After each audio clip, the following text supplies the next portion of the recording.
I'm gonna cry. ये तस्वीरें रोंगटे खड़े करने वाली हैं। नागा साधुओं की इन तस्वीरों ने पूरी दुनिया में हलचल पैदा कर दी है। हैरानी की बात देखिए कि भारतीय लोगों को ग्रीस के योद्धा स्पार्टन्स के बारे में बताया जाता है।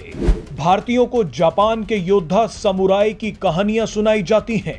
मगर ये विडंबना है कि भारत के लोग, खासतौर पर युवा, जानते ही नहीं कि सनातन धर्म की रक्षा करने वाले योद्धा नागा साधु होते हैं।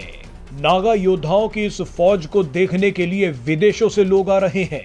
रूस, जर्मनी, अमेरिका, इटली और ग्रीस जैसे देशों से आए लोगों ने कहा है कि वो नागा साधुओं के दर्शन करना चाहते हैं। दुनिया के बड़े बड़े विद्वान और हार्वर्ड जैसी यूनिवर्सिटीज नागा साधुओं पर अध्ययन कर रही हैं। मगर भारत के ही लोगों के मन में नागा साधुओं को लेकर कई गलत फहमियां हैं, जानकारी की कमी है। आज हम नागा साधुओं के बारे में आपको ऐसी जानकारियां बताएंगे जो आपके रोंगटे खड़े कर देंगी।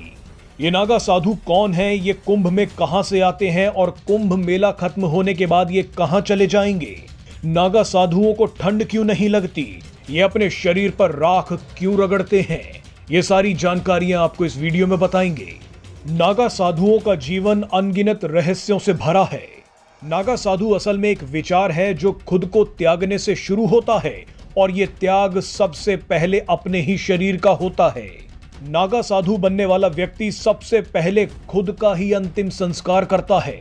ये व्यक्ति अपना ही पिंड दान करने के बाद नागा साधु बनने की प्रक्रिया में प्रवेश करता है। नागा साधु भयंकर सर्दी में भी निर्वस्त्र रहते हैं, उन पर मौसम का कोई प्रभाव नहीं पड़ता। संस्कृत में नागा शब्द का अर्थ पहाड़ से होता है और नागा साधु वो होते हैं जो पहाड़ पर रहकर तप या तपस्या करते हैं। नागा शब्द का एक अर्थ योद्धा से भी होता है, इसीलिए नागा साधुओं को एक योद्धा सन्यासी भी कहा जाता है। इनका इतिहास गुरु आदि शंकराचार्य से जुड़ा है। बताया जाता है कि जब गुरु आदि शंकराचार्य ने भारत के 4 दिशाओं में 4 मठों की स्थापना की, तब इन मठों की रक्षा के लिए नागा साधुओं की फौज बनाई। नागा साधु शस्त्र और शास्त्र दोनों के ज्ञानी होते हैं। वर्ष 1748 में जब अहमद शाह अब्दाली ने इलाहाबाद पर हमला किया था, तब नागा योद्धाओं ने धर्म की रक्षा के लिए अब्दाली की सेना के खिलाफ जंग लड़ी थी। लेकिन धीरे धीरे देश आधुनिकता की तरफ बढ़ता गया और नागा साधुओं की फौज बिखर गई। इन्होंने खुद को पूरे संसार से काट लिया।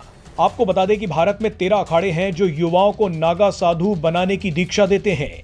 इन युवाओं की आयु 16 से 20 वर्ष के बीच होनी चाहिए। बताया जाता है कि भारत में सनातन की रक्षा के लिए 4 लाख से ज्यादा नागा साधु हैं। ये संख्या कई देशों की सेनाओं से भी बड़ी है। करोड़ों लोगों के मन में सवाल होता है कि नागा साधु निर्वस्त्र क्यों रहते हैं। तो आपको बता दें कि इसका जवाब यह है कि नागा साधु प्रकृति और प्राकृतिक अवस्था को महत्व देते हैं। बच्चा जब दुनिया में जन्म लेता है तो वो निर्वस्त्र ही होता है। यही अवस्था प्राकृतिक अवस्था होती है। सवाल ये भी पूछे जाते हैं कि नागा साधुओं को ठंड क्यों नहीं लगती, तो इसका जवाब है कि नागा साधुओं पर मौसम का असर नहीं पड़ता। जब कोई नागा साधु बनने की प्रक्रिया में प्रवेश करता है तो उस व्यक्ति का शरीर ऐसी स्थिति में चला जाता है जहां उसे सर्दी, गर्मी, अग्नि सभी का एहसास होना बंद हो जाता है। जिस तरह से महिला के गर्भ में बच्चा किसी भी मौसम में जीवित रहता है, ठीक उसी तरह से नागा साधु प्रकृति के गर्भ में सुरक्षित रहते हैं। कई लोगों के मन में सवाल है कि नागा साधु अपने शरीर पर भस्म क्यों रगड़ते हैं। भस्म मृत शरीर से बनी वो राख होती है जिसे अपने शरीर पर रगड़कर नागा साधु ये बताते हैं कि वो मृत्यु को जीत चुके हैं, मृत्यु उनका कुछ नहीं बिगाड़ सकती। आखिर में सबसे महत्वपूर्ण सवाल यह है कि नागा साधु कुंभ मेले में कहां से आते हैं और कुंभ मेला खत्म होने के बाद ये कहां चले जाते हैं। इसका जवाब है कि नागा साधु अक्सर दुर्गम इलाकों या पहाड़ों में अपना जीवन तपस्या करते हुए बिताते हैं। कुंभ मेले के लिए ये नागा साधु अपनी तपस्या से वापस आते हैं और मेला खत्म होने के बाद या तो ये अपने अखाड़ों में चले जाते हैं या फिर सृष्टि के भ्रमण पर निकल जाते हैं।